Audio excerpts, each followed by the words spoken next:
Hey guys, it's Brendan over here at Milton Rubin Chevrolet. Welcome back to another episode of Tech Tuesday.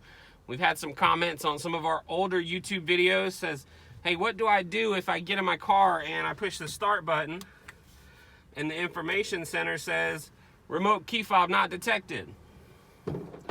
So what you're going to do is you're going to take your key fob and you're going to put it in a transmitter pocket in your vehicle. That's different from vehicle to vehicle. In some vehicles it's in the cup holder, in some it's going to be in the armrest. But what you're going to do is just set it in there and then start your vehicle normally. And that'll allow you to start it a couple of times so you can actually go get the battery in that remote replaced. As always, if you have any questions or if you're having trouble figuring out where your registration pocket is, please feel free to give me a call. My number is 706-609-5847, or just swing by and see me here at 3514 Washington Road in Augusta. Have a great week and we'll see you next time.